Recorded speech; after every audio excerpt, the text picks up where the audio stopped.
O Peregrino, John Bunyan, capítulo 9.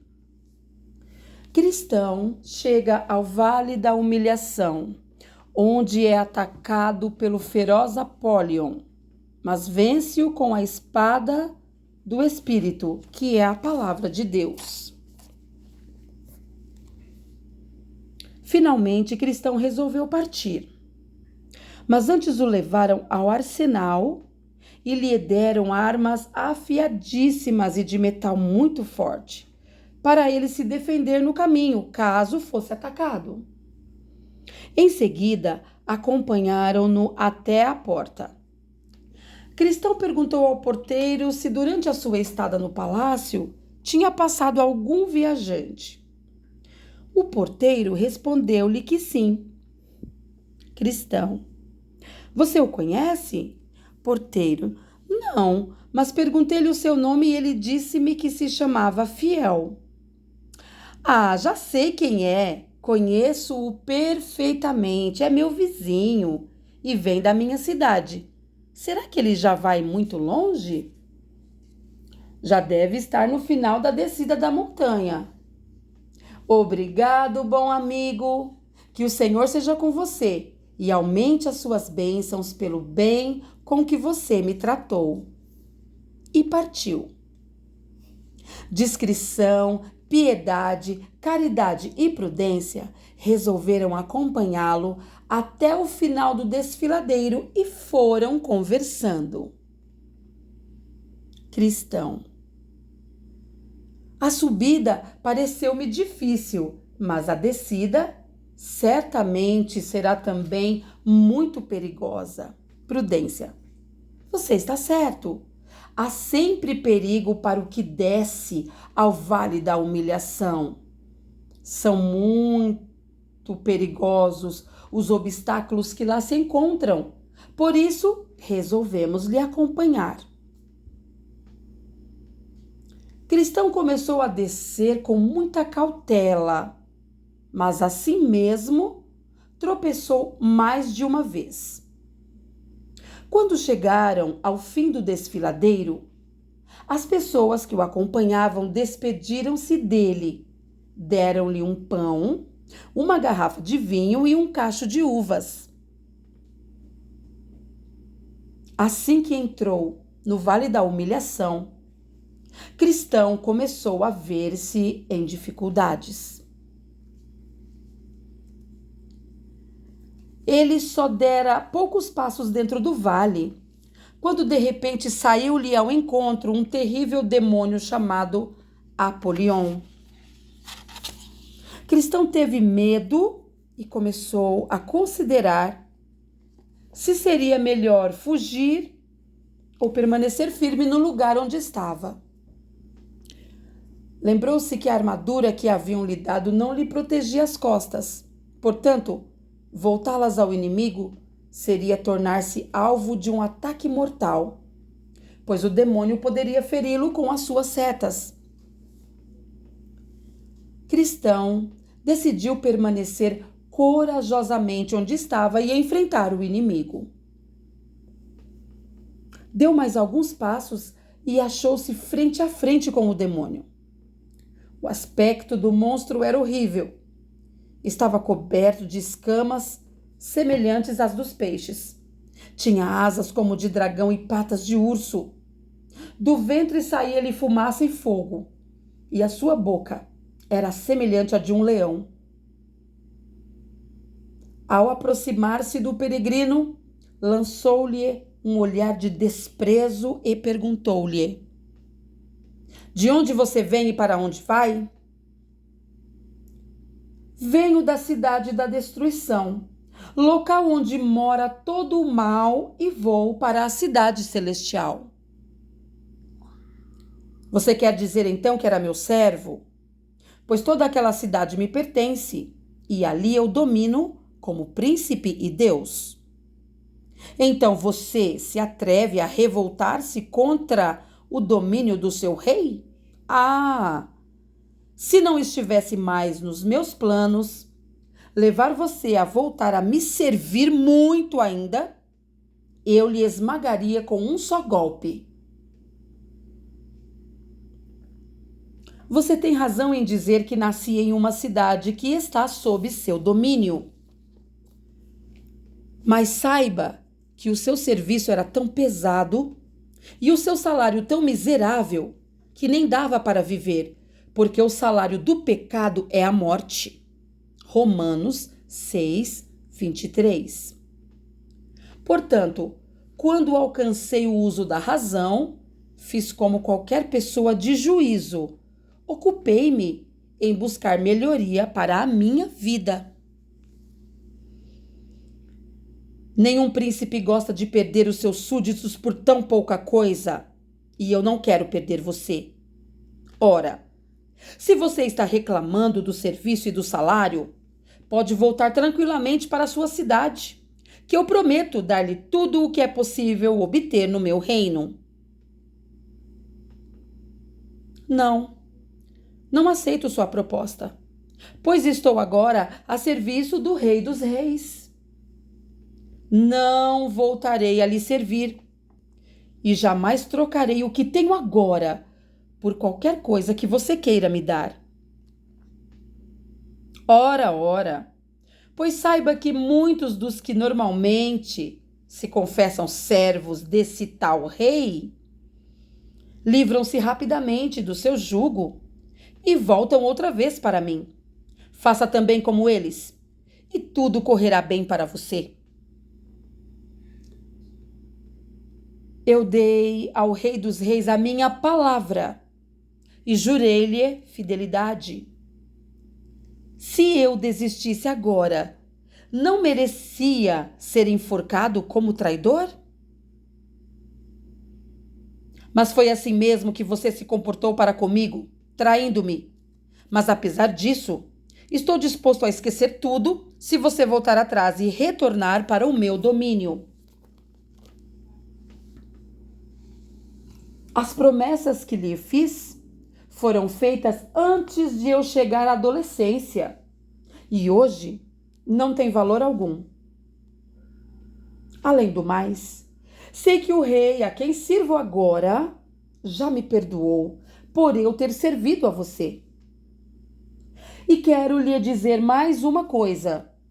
O serviço desse rei, o seu salário, os seus servos, o seu governo, a sua companhia e o seu país agradam-me muitíssimo mais do que o seu reino, Apolion. Você está perdendo o seu tempo tentando convencer-me a voltar a lhe servir. Sou servo de Jesus Cristo e o seguirei até alcançar a Jerusalém celestial, onde reinarei eternamente com ele. Você é um tolo? Pense bem no que provavelmente lhe acontecerá nesse caminho. Você sabe que a maioria dos servos desse rei morre de maneira violenta por terem transgredido contra mim e contra os meus planos. Quantos não têm sido vítimas de uma morte terrível? Além do mais, se servir a ele é melhor mesmo do que servir a mim. Por que ele não sai do lugar onde está para livrar os que o servem? Eu sou o contrário. Quantas vezes, conforme pôde testemunhar o mundo inteiro, ou por força ou por astúcia, não tenho eu livrado das mãos dele e dos seus os que me servem fielmente, apesar de estarem debaixo do seu poder? Prometo que farei o mesmo por você. Se ele demora em livrar os seus servos, é na verdade para mais evidentemente provar o amor deles e ver se esses servos permanecerão fiéis a ele até o fim. Quanto às mortes terríveis de que você fala, pode ter certeza de que foi o fim mais glorioso que podiam ter. O rei a quem eu sirvo me dá grandes livramentos. E no dia em que ele não me livrar, foi porque chegou a hora de eu partir para estar com ele. enquanto que você não livra ninguém, só adia a sua destruição. Como você pode pensar em ser aceito no reino celestial dele, se já foi infiel no serviço a ele? Em que eu fui infiel? Ora essa! Logo que saiu de sua casa, você se descuidou e quase se afogou no pântano do desânimo. Depois você tentou, por diversos meios, livrar-se do fardo que pesava em suas costas, em lugar de esperar como devia que o seu rei libertasse você dele. Em seguida, você adormeceu displicentemente, perdendo nessa ocasião o objeto mais precioso que possuía. O medo dos leões também quase fez você voltar para trás. E, sobretudo, quando você fala de sua viagem e do que tem visto e ouvido, você fica interiormente dominado pelo espírito da vanglória.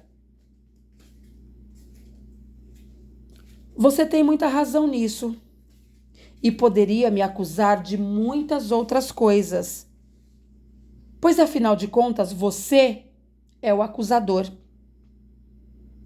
Porém, você se esqueceu que o rei a quem eu sirvo é misericordioso e perdoador. Além disso, você se esqueceu também de comentar que essas fraquezas se apoderaram de mim enquanto eu estava no seu reino. Ali fui vencido por elas e me custaram muitas angústias e muitos gemidos. Mas arrependi-me de tudo e o meu rei me perdoou. Apolion, que já não podia conter o ódio de que estava possuído, começou a bradar: sou inimigo desse rei, odeio a sua pessoa, as suas leis e os seus servos, e venho no firme propósito de impedir que você prossiga a sua viagem. Veja bem o que você está fazendo, Apolion, porque eu estou na estrada real, no caminho da santidade e, consequentemente, sou muito superior a você. Ao ouvir isto, Apolion estendeu as pernas até tomar toda a largura do caminho e disse: não pense que tenho medo de você. Prepare-se para morrer, pois juro pelo abismo infernal em que habito que você não passará daqui, vou arrancar a sua alma. Ao dizer isto, lançou com grande fúria um dardo de fogo contra o peito de Cristão. Porém, Cristão, que tinha o escudo no braço, referência da narradora, o eterno é o meu escudo, entre aspas. Prossigamos a leitura. Porém, Cristão, que tinha o escudo no braço, aparou o golpe e escapou do dardo inflamado. Aleluia! Acréscimo da narradora. Cristão desembainhou imediatamente a espada e preparou-se para atacar. Mas antes, Apolion lançou-se sobre ele, desferindo raios tão espessos como granizo. Cristão foi ferido na cabeça, nas mãos e nos pés, apesar de todos os esforços que empregou para se defender. Essas feridas fizeram-no recuar um pouco, circunstância que Apolion aproveitou para atacar com maior violência. Mas Cristão, reanimando-se, resistiu com a maior bravura. O Gevurah. Esta furiosa luta prolongou-se até perto do meio-dia, hora em que se esgotaram as forças de Cristão. Por causa das feridas, ele sentia-se cada vez mais fraco. Apolion aproveitou-se dessa vantagem e, abandonando os dardos, partiu para a luta corpo a corpo. O demônio lançou-se tão furiosamente sobre Cristão que ele deixou cair a espada. Agora você é meu, disse Apolion, e apertou o corpo do peregrino contra o solo com tanta força que por pouco não o sufocou. Cristão achou que ia morrer, mas Deus deu-lhe forças. E no momento em que Apolion ia descarregar o último golpe, Cristão empunhou outra vez a espada que estava no chão e disse: não te alegres a meu respeito. Ainda que eu tenha caído, levantar-me-ei. Miqueias 7:8. E deu em Apolion uma estocada mortal que o obrigou a fugir, como quem recebe o último golpe.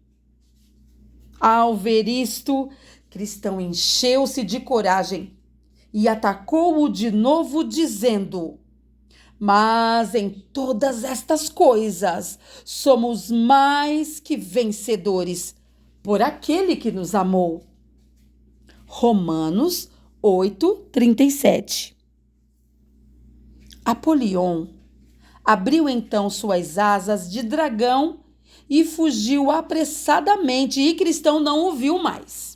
Tiago 4:7. Só quem, como eu, presenciou esse combate pode fazer ideia dos espantosos e horríveis rugidos e bramidos que Apolion soltou durante a luta.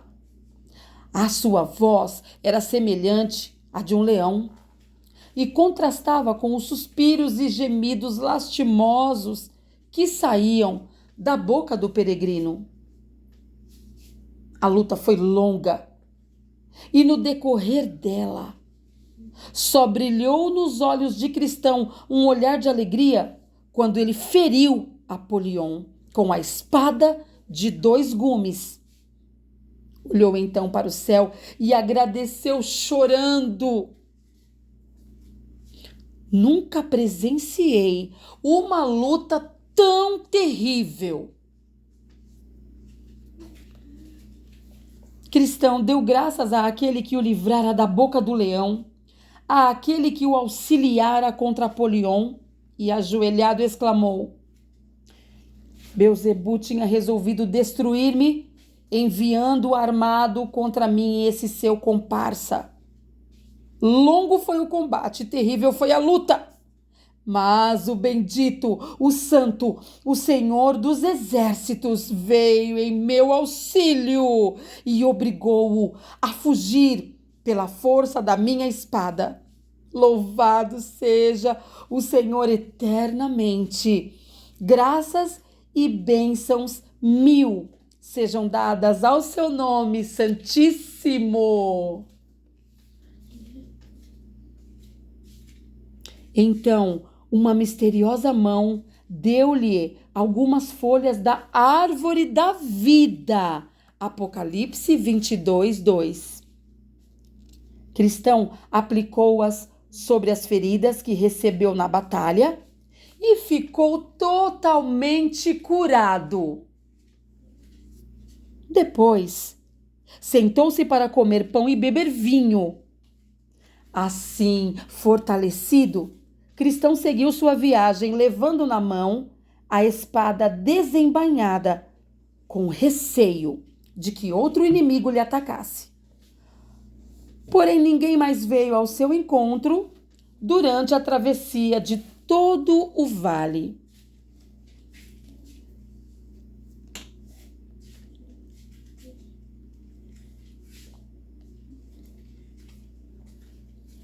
Após passar pelo Vale da Humilhação, Cristão entrou no Vale da Sombra da Morte. Esse vale é muito solitário, conforme o descreve o profeta Jeremias. E não disseram: onde está o Senhor que nos fez subir da terra do Egito, que nos guiou através do deserto, por uma terra de ermos e de covas, por uma terra de sequidão e sombra de morte, por uma terra em que ninguém transitava e na qual não morava homem algum. Jeremias 2:6. Se a luta que Cristão travou com Apolion foi terrível, muito maior foi aquela que ele teve de sustentar no vale da sombra da morte. Final do capítulo 9.